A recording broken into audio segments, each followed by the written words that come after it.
Hello everyone, my name is Howard Reisman. I'm the CEO of Stock Rover. I'd like to welcome you and thank you for joining us today. With me is Alexandra Reisman, the Communications Manager at Stock Rover. She will monitor the broadcast and help with the Q&A. This afternoon I'm going to do a webinar on real-world investing with Stock Rover. First, a couple of quick laundry list items. We've put everyone on mute to limit background noise during the presentation. Secondly, we encourage questions. Feel free to type your questions into your question box at any time. At the end of the webinar, I'll be answering all questions. So, what do I mean by real-world investing with Stock Rover? Well, what I mean is how I use Stock Rover as a tool to help me monitor my investments and find new investment possibilities. What I'm going to demonstrate today are just some of the many ways that Stock Rover can be applied to the challenge of finding productive investments. Because of the time limitations of the webinar, I'm often going to bookmark items with the Stock Rover Notes facility to indicate areas where more time should be spent on deeper research. So with that, let's start with a basic investing plan. And here's what I like to do. The first thing I like to do is check the health of the market, and I use the S&P 500 as a proxy for that. I like to know whether the market is feeling bullish or bearish, and if I'm swimming with the currents of the market or against it, it's a lot easier to make money when you're going with the current. I then like to check the health of individual sectors. I like to understand whether there's certain sectors that I might want to augment or reduce or avoid altogether. I check my portfolio balance at both the sector. Then I check my portfolio balance both at the sector level and the stock level to ensure that nothing is too dominant or too insignificant. After I've done that, I check the overall portfolio performance. I look at its absolute return, and I look at its return versus its benchmark. After that, I like to then drill in and check the individual stock performance, individual performance of each stock in the portfolio, and ensure that I'm happy with each stock, and that changes. If this change is to be made, that's the point in time to do it. Then I look at my watch list candidates, and my watch list candidates are just some ideas that I've accumulated over time, stocks that have caught my fancy, either via research or reading articles or whatever, that I've kind of put in a watch list. If we can see that here in my watch list, I have candidates of potential additions, and I check those to see if there's anything interesting there, if any of the stocks are stepping up and looking like they should be bought. Then I have another watch list, typically where I evaluate ideas from external sources. This week I'm going to use an article in Barron's, which came from a value conference where a number of value investors suggested some ideas. A few of those stocks caught my fancy, and I entered those into a watch list. So take a quick look at that. So basically looking for some new blood from kind of existing ideas in the past. And then after that, the last thing I do is I run key screens to see if any good candidate stocks can be added to my watch list from the screeners. So that's the basic sequence, and let's go at it item by item. So the first thing on the list is checking the health of the market. So let's go to the charting capability. I'm going to reduce the insight panel, and I'm going to make the charting area bigger. I'm going to clear this chart, and I'm going to add the S&P 500, which is right here under benchmarks, and use that as a proxy for a market. I'm going to look at the 2-year period, and we can see a pretty bullish trend. And I'm going to add in a couple of technicals I like to use. The simple moving average of the 50 and the 150 day. These are just moving averages computed on the last 50 or 150 days of the stock price, which smooth out kind of the curves. You can see the SMA 150 is in red, and the SMA 50 is in yellow. And the basic idea is that a bullish situation is when the 50 crosses the 150 from below to above, which it does here at the end of 2011. And if the 50 remains above the 150, and the 150 and 50 trend lines are both positive, that's a bullish market. And you can see that the market, the S&P 500, meets all that criteria. But I also noticed that in the steady upward march, there's been a few pullbacks here and here, but now the pullbacks in the upward trends are both getting more volatile. The mountains are getting bigger, basically, and that volatility is definitely a concern. September and October are typically choppy times for the market, but this really started back in April. It's really been over the summer period. The sell in May period and go away. It's actually been pretty good, but it's been choppier. So, and what we see now is kind of this. Now, the good on the bullish side, each peak is above the peak prior to it, and each trough is above the trough prior to it, and those are bullish signs. And we can see we've made a third peak here, but if the pattern retraces, it's going to come back down. And we see that right now we're at above 1700, but if we draw the trend line, that puts us around 1650, basically. So I guess if I'm a long-term investor, I like the market and I would want to be in it. But as far as committing capital, I probably wouldn't want to do it today. I think the chances of a pullback back to the trough are pretty good, and I'd probably wait to something around the 1650 level before committing capital. So bottom line, markets are good, but there's a little cause for concern. So I'm going to create a note on that. I'm going to go to the notes facility. I'm going to add a note, and we're going to just say the S&P 500, and I'm going to say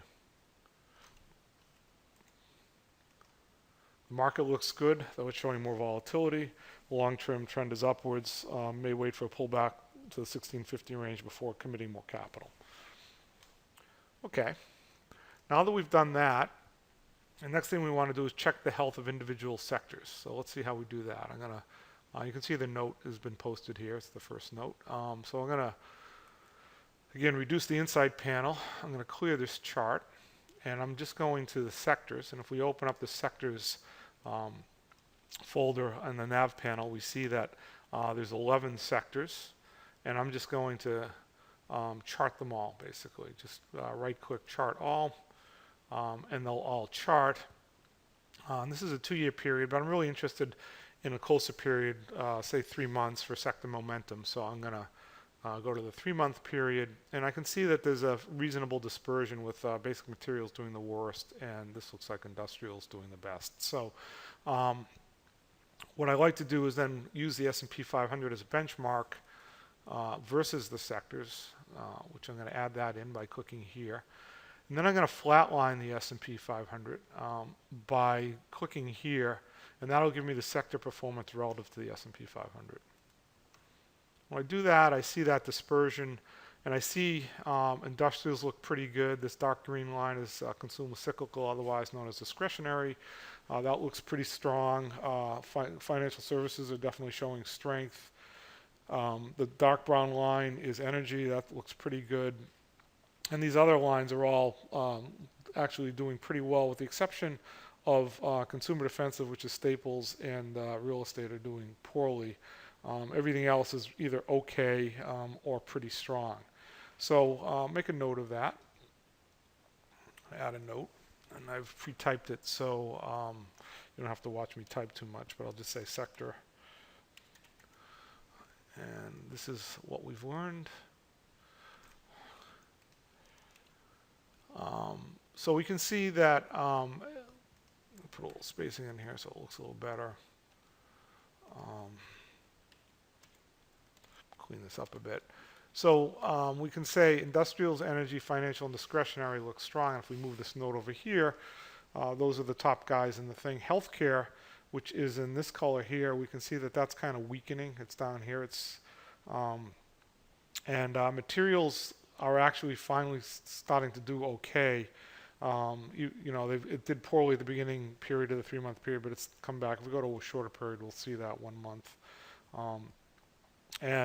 We can see that staples and real estate are the weakest, basically. They remain on the bottom. So we'll save that note, and that's going to guide us for our sector allocations. I'll clear that chart. So now that we've done that, I like to look at the portfolio balance. So let me just talk a bit about the portfolios. If we go to my portfolios, I've used the grouping feature of Stock Rover, and I'm going to close this other stuff up so it's not distracting.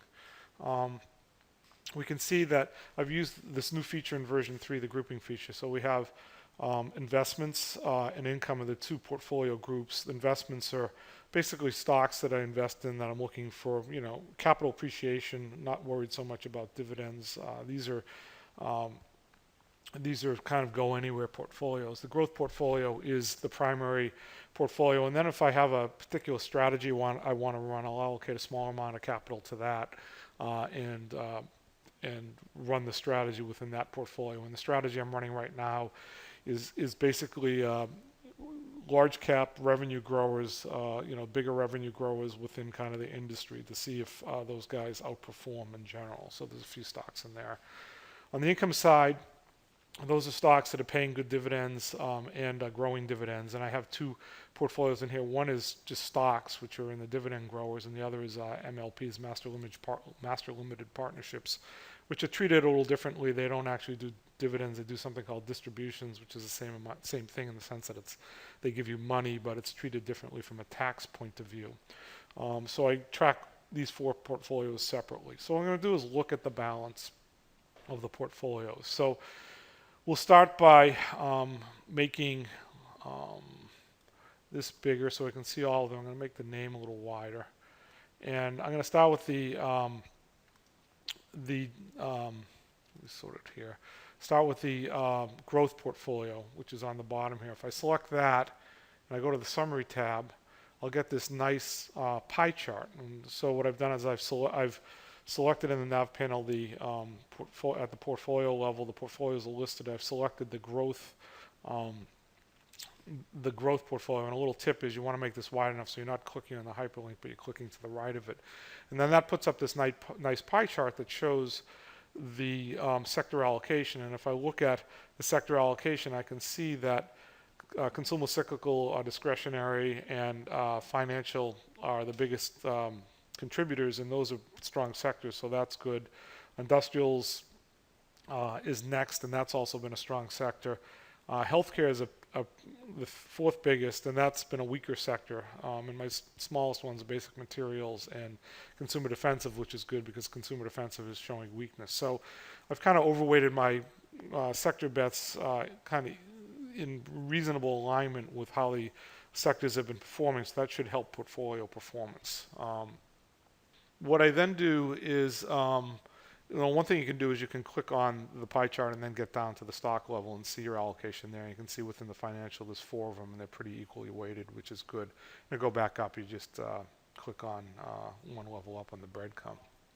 The other thing I like to do for each portfolio, and I'll show you how to do it with growth. I'll get rid of the chart and I'm going to minimize this so it doesn't distract us.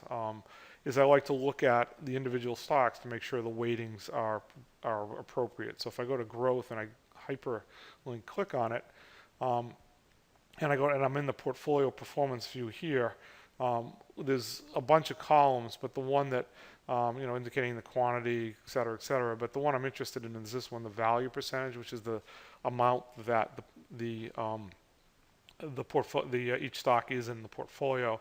If I click on that, I see that the smallest stock in the portfolio is TRW, and the biggest stock is Delphi Automotive. But the dispersion isn't that big. It's almost 5%. There's 15 stocks in the portfolio, so on the average, every stock should be about 7%, give or take. And there's not that much dispersion. These are my slightly bigger bets. These are companies I like slightly better. And these are slightly smaller bets, but they're all within kind of a reasonable allocation of each other. So I do that for each of the portfolios. I look at the sector weights, and then I look at the stock weights. So let's do that again one more. Let's do it for strategy.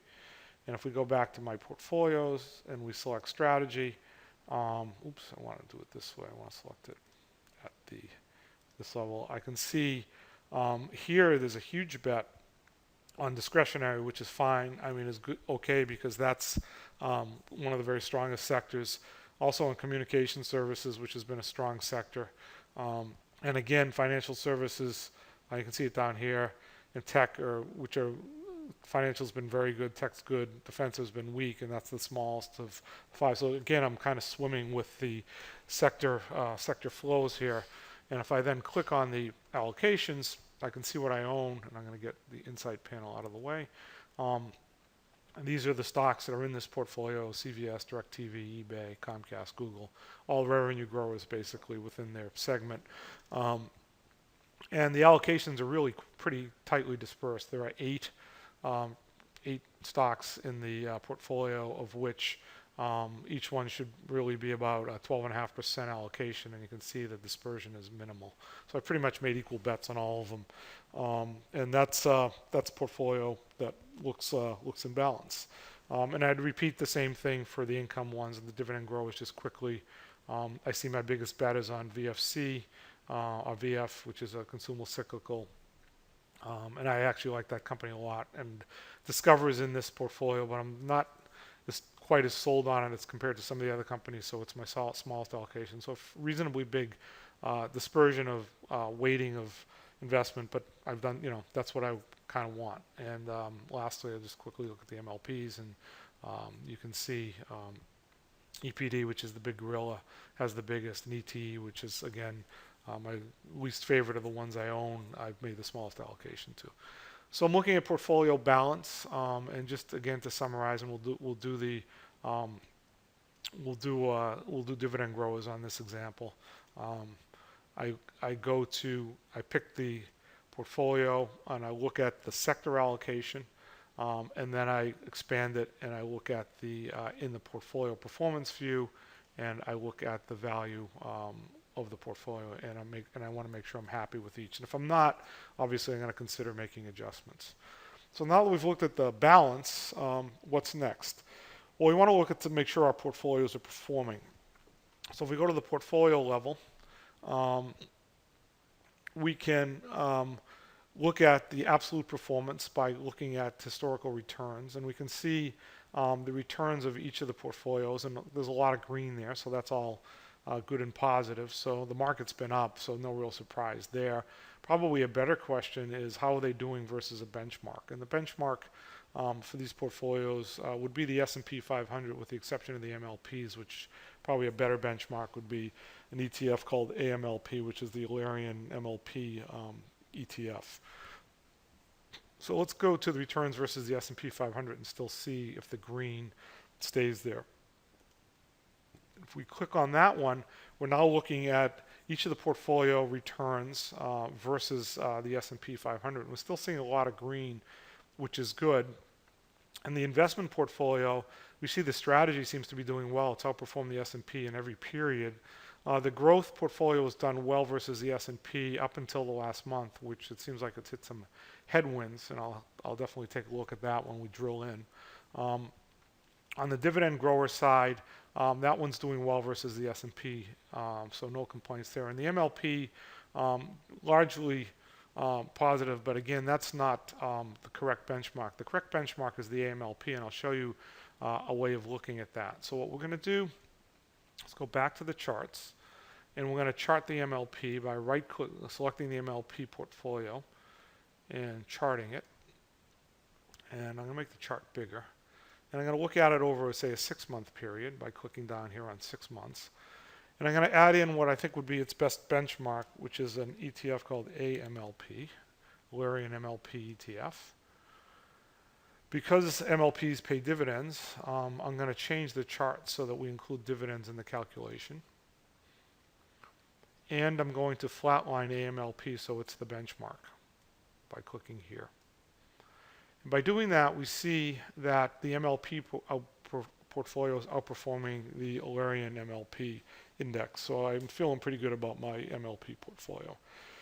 So on a portfolio level, I'm pleased. And now what I want to do is look at the performance of each individual stock in the portfolio. So let's do that. So we'll start with the growth portfolio. And there's a few different ways to do this. And I'll quickly go through kind of the different ways for each of the portfolios. So if we go to the growth portfolio, let's click on that. I'm going to minimize the chart, and the inside panel over here is minimized, so it's all table. The best way to do it, the quickest way is really look at each stock's return versus the S&P 500 using that as a proxy. So if we look at this, we can see a bunch of red there. So we can see some stocks that just aren't performing well. So I like to look at, well, let's start with a 3-month period. And if we sort the worst to best, we see, well, JPM is doing the worst in the 3-month period, and it's actually been doing poorly relative to the S&P in the 1 month and even the last week. And that's because it's been a lot of negative headline news about JPM, the whale, whatnot, settlements.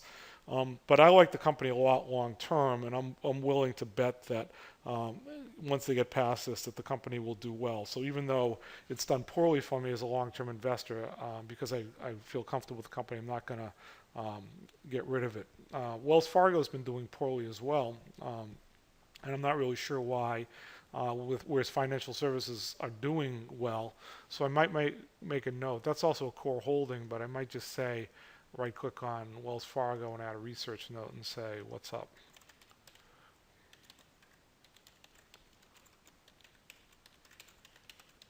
Lagging lately. So I make that note, and that'll be something I'll circle back to.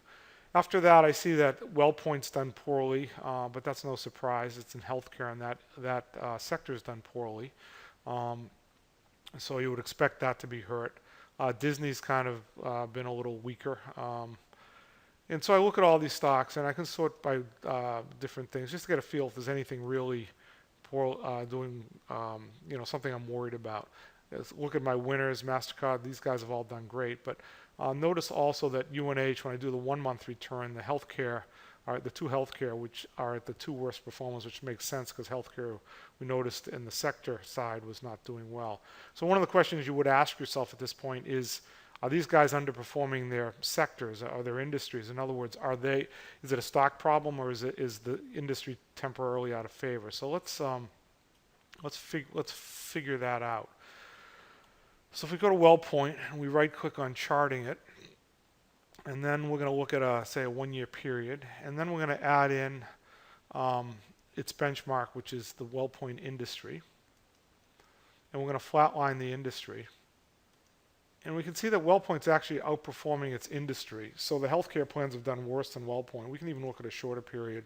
See, recently WellPoint's run into some turbulence. So that might be a little worrisome, 3%. I'd have to think about whether that's just a blip or whether that's a long-term descent. It had a significant rise over a long period.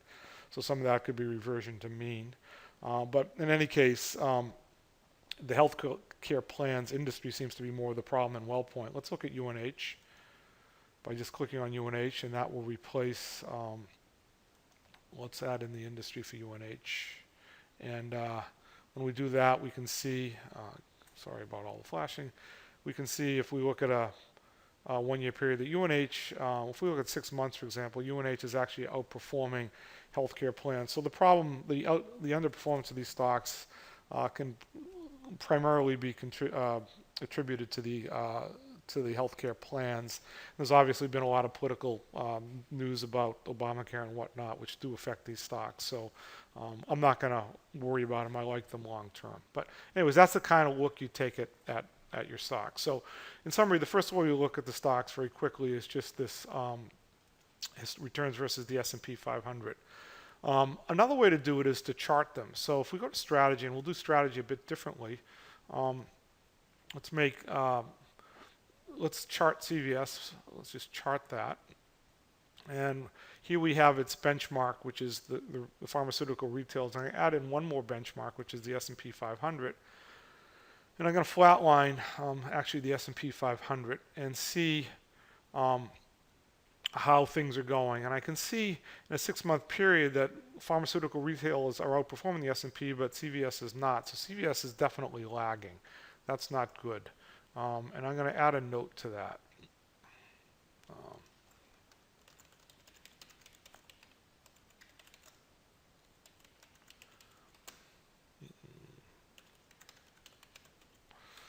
There may be a company-specific problem here. I don't know.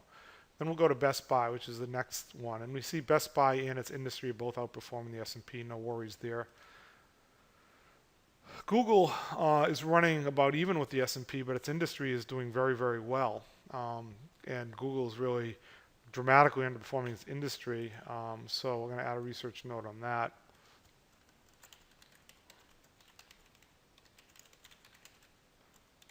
Might be another stock I rotate to.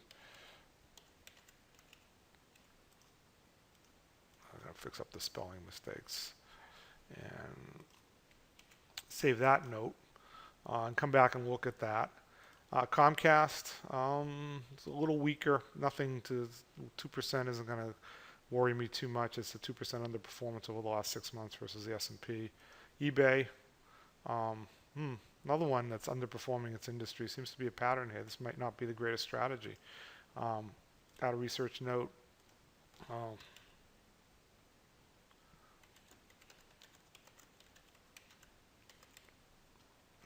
So these are things I'll come back and look at in more depth. DirecTV is doing okay. Visa is doing fabulous. It was just added to the Dow, so no worries there. And Las Vegas Sands, I wish they all looked like that. Fantastic chart. It's keeping up with the industry, and the industry's very strong versus the S&P. So I've looked at the strategy using the charting method, whereas I looked at the growth using the returns versus S&P, but both with the same end to try to figure out whether there's any stocks that are worrisome and need investigation, and we've identified a few. Now, another thing I like to do is I like to look at the stock's technicals. And I'm going to pick a third portfolio, the dividend growers, to do that. And I'm going to clear the chart, and then I'm going to add in Aetna. And I'm going to add in the technicals for the simple moving average. And I'm going to go over a longer period, 2 years. And I just like to look at the chart versus its simple moving averages. And Aetna has a great chart. You can see the 50 above the 150, and Aetna riding on the 50. No worries there. And then I can just use the arrow key just to walk through these. I'm going to actually sort these. Okay, so then next is Aflac. Similar story, looks good. BlackRock looks, it's maintaining its technicals, but it's looking a little shaky. But we do have lower lows as well as lower highs. Looks like it's kind of consolidating in an area. Discover, good chart. FMC, great chart. GE is looking okay. Raytheon looks fabulous. Raytheon's really taken off. Then if I scroll down, VF, very strong chart, and Verizon. Verizon looks weak. It's crossed the 50's crossed the 150. That's a negative technical sign, and we're seeing lower lows and lower highs, and obviously them buying wireless and issuing a lot of debt might be a factor, but I'm going to add a research note. I'll fix the spelling. So I've taken a look at all my 3 of the 4 portfolios. I'm not going to skip MLPs for time reason, but 3 different ways. I've looked at it via the tab. I've looked at it, the chart versus the industry and S&P benchmark, and now I'm looking at it versus its technicals. And I would look at all those things for all the portfolios, so I can get an idea of whether I'm comfortable owning what I want to own. So that's a review of kind of what I own. And then the next thing I look at are potential new blood. So I have this watch list I've been maintaining, and I call it potential additions, which are just stocks that have caught my fancy for various reasons. Maybe I've read articles about them, or I heard something about the company, or they've popped up in past screeners, and I've just added them to my watch list. I haven't really been ready to buy them for one reason or another, but I want to keep my eyes on them. So if I look at this returns versus the S&P 500, I see right away 3 companies actually stand out. ABC, all green in all periods, Kroger, and Time Warner. So those 3 stocks really look kind of interesting, and I think what I would do here is actually create a note that I want to research these guys further for possible inclusion. So we're going to say ABC, we're going to redo this note. So it's got all ABC, KR, and TWX.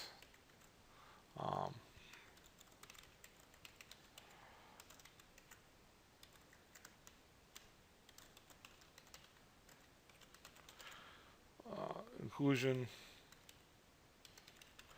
So these guys, I might actually look to replace some of my weaker stocks with some of these stocks. I would definitely do that research in depth, and I'll just make a note of that.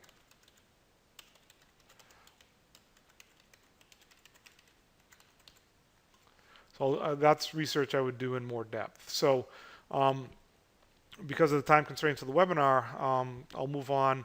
The next thing is Barron's had an article this week on the Saturday edition that I'll show you, Wealth of Stocks to Love or Hate.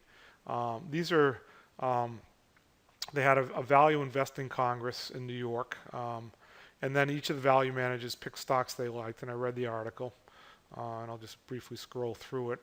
But in that list of the ones I read, the ones I liked were these. So let me click on that. Were the ones that caught my fancy, and I did no research on them, just reading the article. There's something that could be interesting. With Chico's, Madison Square Garden, I'll make this a little wider. Real ID, which is I guess a 3D company, 3D imaging company. United Rentals, URS, which is a company I've never heard of. WPP and WSH. So by just putting those companies in and looking at the returns versus the S&P 500, I can see these bottom three guys are doing very well. So what I like to do is, because I'm not familiar with the companies, just look at the charts. So I'm going to run through the charts of each of these companies, and I'm going to run them with, let me chart this,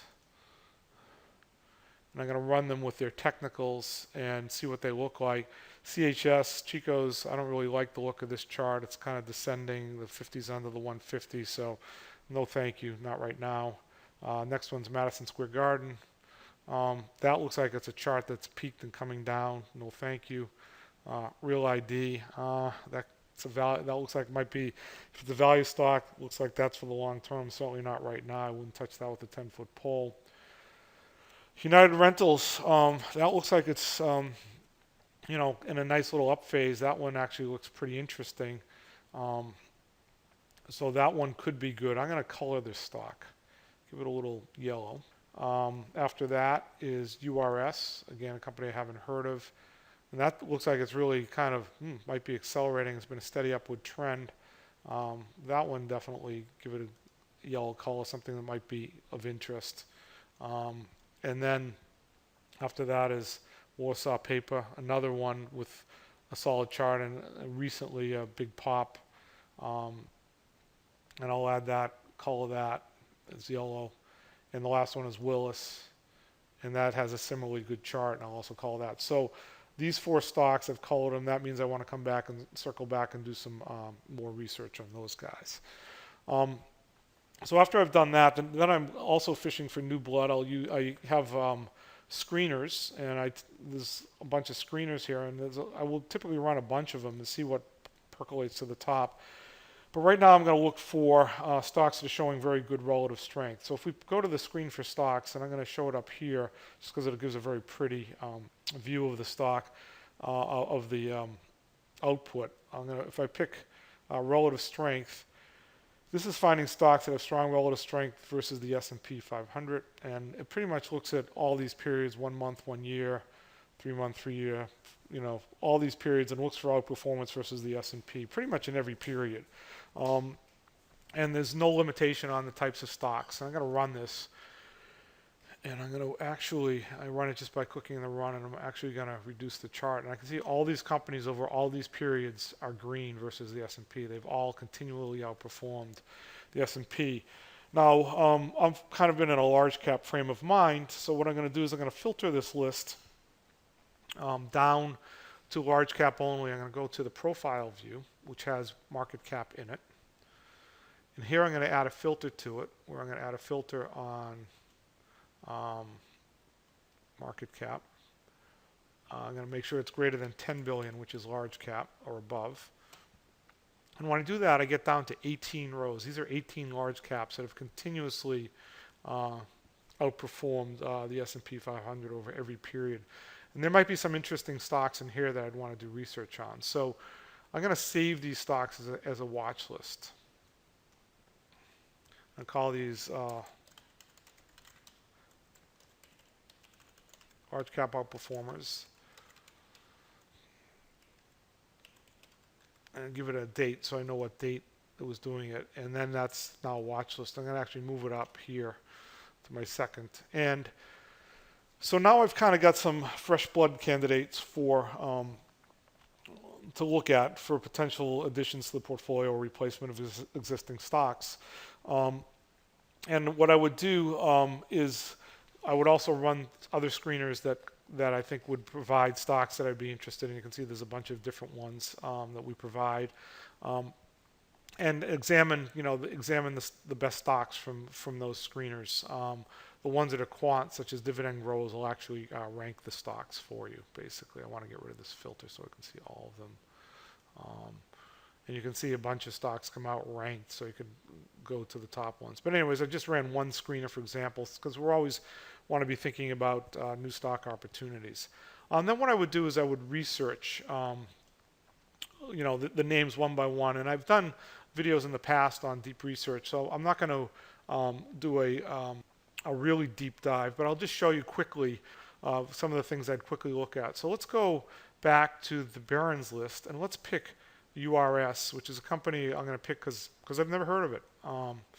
And I want to learn about it. So I'm going to go to the Insight panel. And first I'm going to actually look at its profile. We'll make it green so it's a little easier to see it. And we can see it's got 51,000 employees, so it's a relatively big engineering and construction company. It's actually, considering how many people work there, it's not that big a market cap.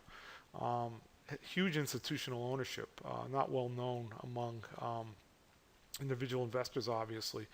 So what I like to look at with a company like this, I don't know anything about it, so I'm going to make the Insight panel large. The first thing I like to do is just read about what it is.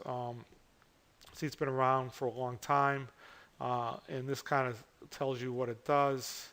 And I would read this to get an idea of kind of the areas they operate in. But then I would start looking at things right away. I would, for example, go to the Analyst Estimate, which is one of my favorite things to look at, because that gives an idea of what people that are analyzing this company professionally, what they think. And here we see that the EPS has, they're expecting, there's 13 analysts that follow it, 14 analysts that follow it, and that they're expecting some reasonable earnings growth. Looks like it's on the order of 10%. And they're also expecting a sales growth, the estimates of about 4% next year. So it's growing nicely. I like to look at how the estimates are changing, and I see that the estimates have come down versus the last 90 days. That's usually negative. That's something I don't like. So that's kind of a mixed picture. Okay growth, but negative revisions, which I don't like. I'd like to look at their growth story, which is this next tab here. And I see that their sales, they've been growing their sales quite nicely over 1, 3, and 5 year periods, which is nice. Operating income has been growing.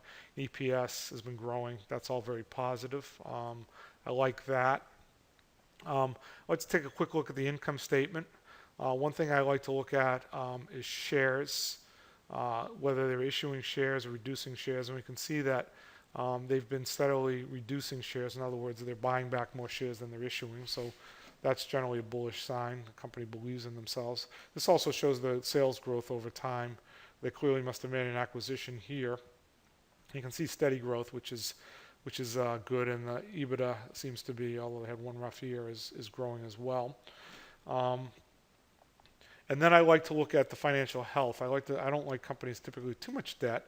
And if I look at this company, I see kind of the debt to equity has come up quite a bit from 02 to 06. They must have done something, issued some debt here. Now the debt is 60% of equity, which is something that doesn't make me terrifically comfortable. The net cash per share is quite negative, and the debt per share has increased. So these are things that, if you're not a debt fan, would not be great news for the company. So that's clearly a mixed bag. What I'm trying to do here is just in a very quick look, do some basic research, reconnaissance on this company, which I know nothing about, to see whether I like them or not. Right now it's kind of a mixed bag. The last thing I'll do for purposes of this, and as I said, I would typically go much deeper than that. Let's just take a quick look at the news and see if there's anything interesting.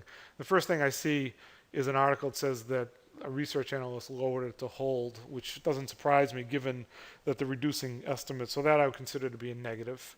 And if I go to the post, just by right-clicking, that'll load up this article in a separate window. Hopefully, it's going to this website that I have no idea what it is. We'll see what it says. Okay, here's the article. And I would read this article to find out why they were lowered. But so anyways, the bottom line is that I've done a quick reconnaissance on this stock, and I don't feel great about it at this point in time. And I would run this process for all these stocks. So that's a way of deciding whether new blood should come into the portfolio or not, just by doing the research here on some names I'm not familiar with. Now, the process I run is if the stock looks good, I'll add it to my potential additions watch list. For example, suppose I liked WSH, I would just go add to watch list, and I would add it to my potential additions, and then it would kind of be, one step from being added to my portfolios.